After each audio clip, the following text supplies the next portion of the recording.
Students from Germany, 20-year-old Klaus Schelkle and 22-year-old Bettina Taxis, met each other at the beginning of the winter of 1987 year. They had a good time together, they started dating, and planned a future together.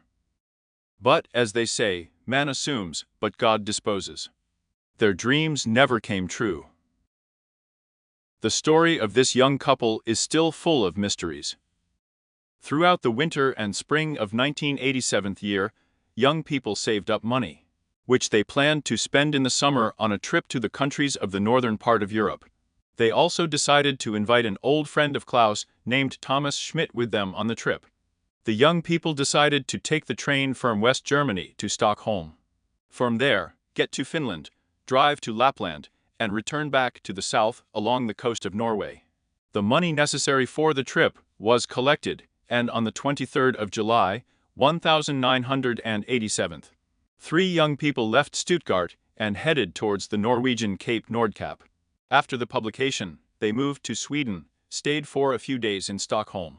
Here they decided to deviate from the plan, and instead of driving through the north of Sweden, they decided to take a cruise along Botany Bay. And, already being in Finland, continue their original route. It is this deviation from the plan that will be fatal for young people. Postcards and phone calls home reassured relatives that the trips pass without surprises. On the 27th of July, at 10 o'clock in the evening, the trio boarded a cruise ferry, a cross between a liner and a ferry, Viking Sally, in the port of Stockholm, which was supposed to deliver the young people to the Finnish city of Turku by 8 the next morning. The Viking Sally was part of the Finnish shipping concern Viking Line, which operates daily routes between Sweden, Finland, and the Åland Islands. The vessel can accommodate up to 2,000 passengers and 400 cars. The crew is about 200 people. The ship was built at the shipyards of the German city of Papenburg in 1980. An engineer from England named Patrick Halley, by his 26 years, had time to experience more than his peers. His studies were not going too well. He has already managed to try drugs and break up with his fiancée. The young mind flared up, and the young man decided to go from London to Israel, where he worked in a local kibbutz. There Patrick Halley met a student from Lapland named Maya. Together, they decided to go to Maya's homeland and meet her parents. This couple, also penniless, tried to earn money for the return trip. On the evening of July 25, 1987, Maya and Patrick boarded a ship going from Stockholm to Helsinki. The next morning, being at the destination, the young people were unpleasantly surprised. The girl's relatives gave her a warm welcome. But they didn't like Patrick at all, who looked like a drug addict and, plus, had an unlimited existence. Therefore, Maya's relatives refused to accept him. After an unpleasant conversation, Patrick had to return back to Stockholm. However, Maya had already become attached to Patrick and sent him a transfer to a Stockholm bank in the amount of 4,000 marks. Patrick did not want to return to inhospitable Helsinki, so in the evening he boarded the Viking Sally, on which he planned to cross to Turku. From there, he planned to get to Helsinki and meet Maya. Town's businessman and his partner Sakari also boarded the Viking Sally. They were engaged in the supply of auto parts from Germany to Finland. 3 young men named Sami Pentti and Willie from the Finnish city of Kangasala spent a day in Stockholm, and spent all their money on drinks and entertainment. At the Social Security Service in Stockholm, they got tickets home and went to Turku. Kalle and Ossi from Kotko city were on board under similar circumstances. Several hundred scouts have been looking forward to their trip to Finland all summer, where they will visit a scout camp organized in Sova, about 50 kilometers from Turku. Among them were families, pensioners, war veterans, and various tourist groups. Viking Sally's passengers represented at least 9 different nationalities. All of these passengers were served by a team of 200 people. At 10 o'clock in the evening, the 8-tiered ship sailed from the port of Stockholm. The passengers were informed about the necessary information and wished a pleasant trip by a loudspeaking notification. The restaurants and shops on board the liner were immediately lined up with passengers who booked cabins, took their luggage with them, and the rest began to look for free places where they could spend the night. Little by little, all the suitable places began to fill up. Bars, salons, restaurants, and shops. There was nothing unusual about that. Klaus Schelkle, Bettina Taxis, and Thomas Schmidt also started their journey in the most ordinary manner. They made a few purchases in the store, looked around on the ship, and began to look for a convenient place to spend the night. Klaus and Bettina decided to meet the dawn during their sea voyage. Therefore, their choice instead of spending the night fell on an open-air helipad. Thomas Schmidt is their friend. In order not to disturb the young couple, I decided to spend the night on the tier below, under the roof. The weather was warm, and therefore many passengers gathered around the helipad. From this place, they could watch the Stockholm archipelago disappear over the horizon during sunset. 3 young men from Kangasala, taking with them several bottles of beer, also decided to look at the order from the helipad. Later they recalled that they saw 2 foreigners with sleeping bags, who were standing at the windshield. Before going to bed, Klaus and Bettina took a walk around the ship. They met with Town, who was well acquainted with Germany. Conversations with Klaus, they discovered similar interests in cars. In addition, Klaus studied automotive engineering at the university. They even planned to go down to the lower deck, where the cars were transported, so that Tana would show Klaus the transported spare parts. Since the doors leading to this deck were closed, the men decided to look at the spare parts in the morning.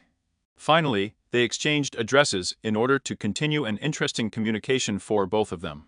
Afterwards, when Bettina and Klaus were talking about Tana, Bettina noted that Tana is a cheerful Finn.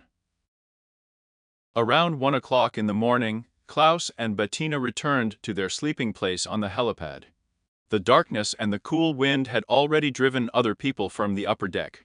Pansy and Willie from Kangasala met Collie and Osi and Skotke in the restaurant. Soon Patrick from England joined them. Patrick had money that Maya had sent him, and since the others were traveling penniless, he generously decided to treat everyone to food and beer.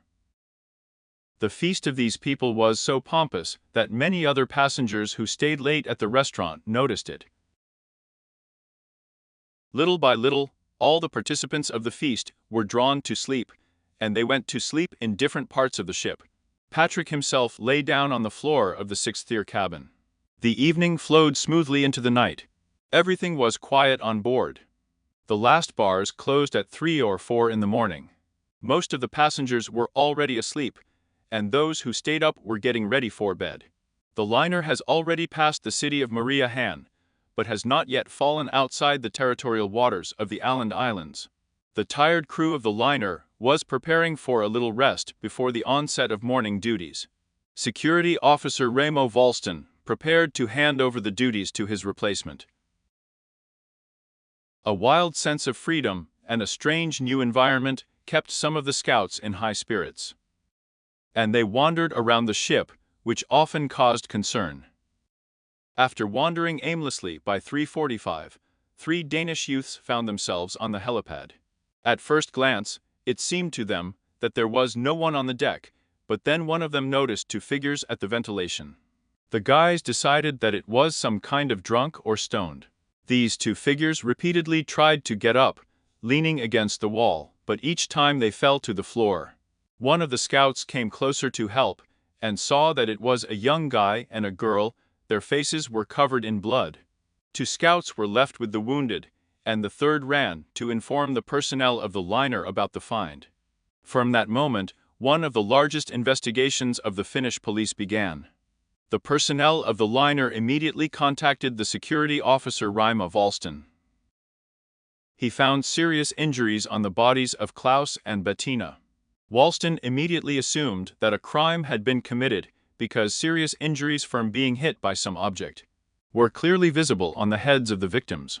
The victim's speech was unintelligible.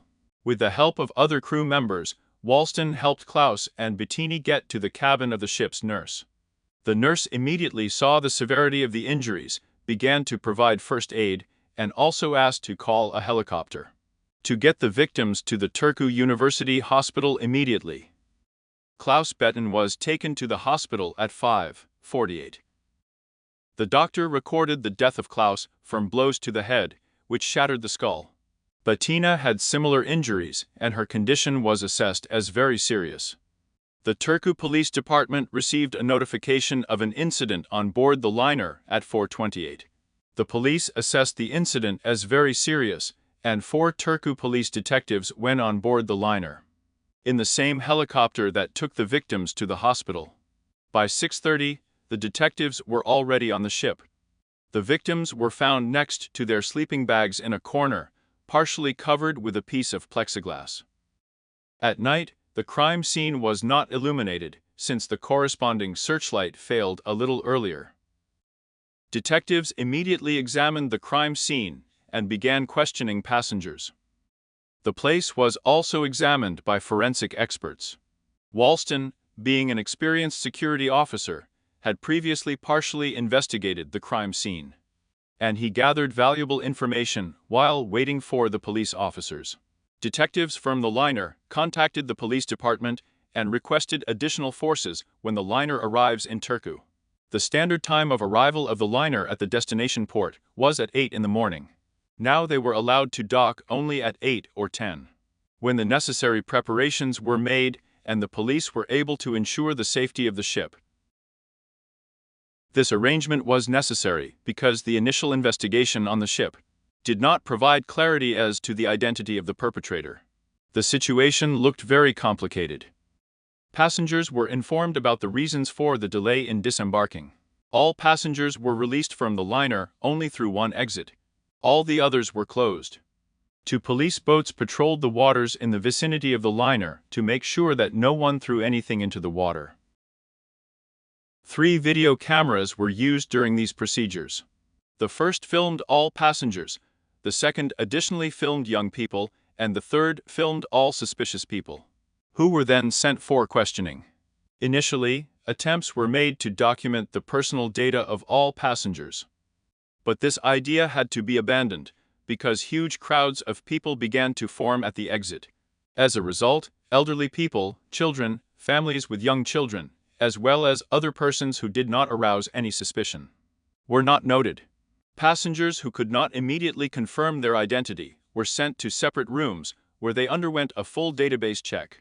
About 20 passengers were taken to the police station for additional interrogations for various reasons.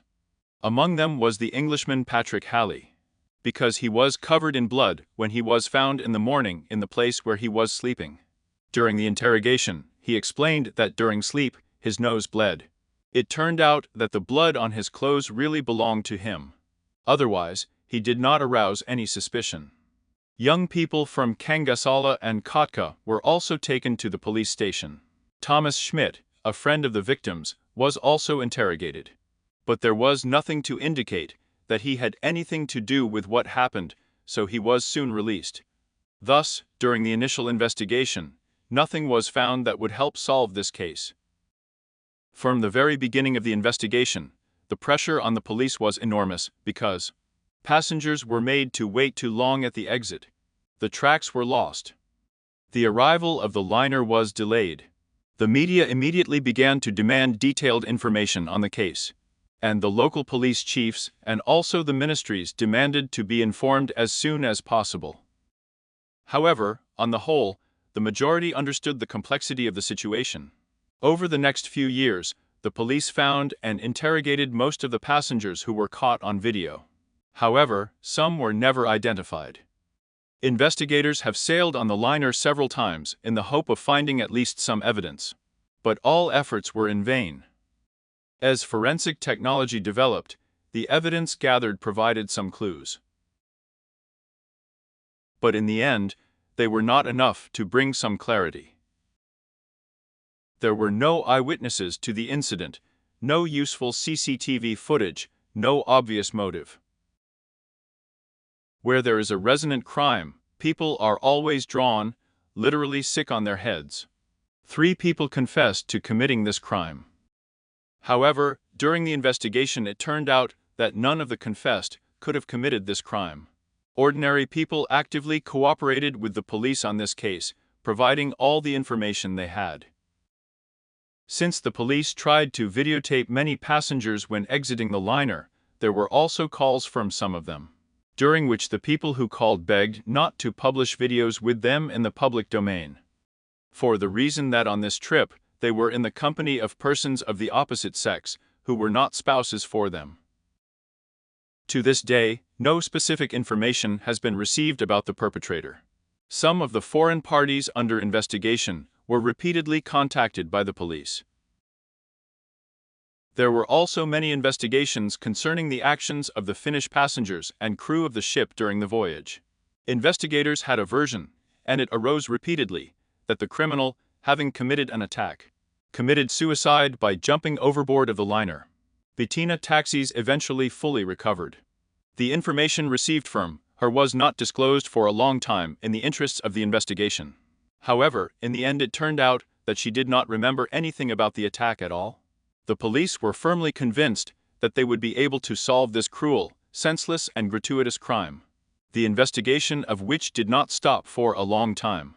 2 months after the crime in August 1987, 2 fishermen who were fishing on the northern shore of the island of Lilla Bjornholm caught a black garbage bag about 200 meters from the route of the liner.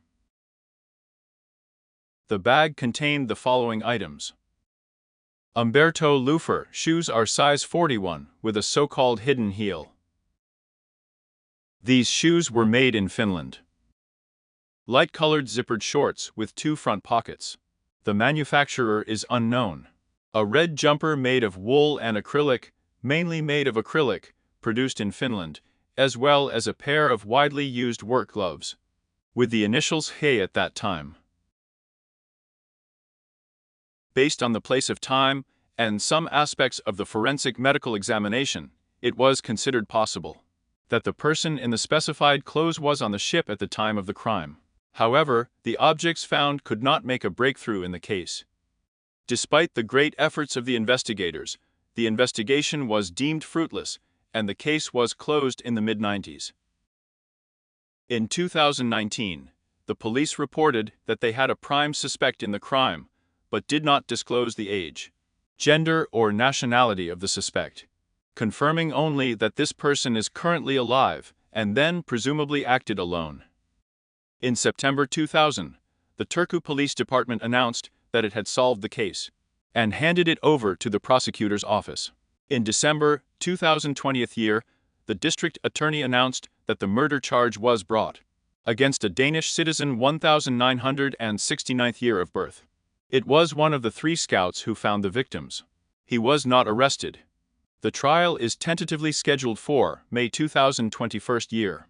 A manslaughter case was formally investigated, the statute of limitations for which is 20 years. This may mean that the case will not be brought to court. Not so long ago, the case was reclassified as murder and attempted murder.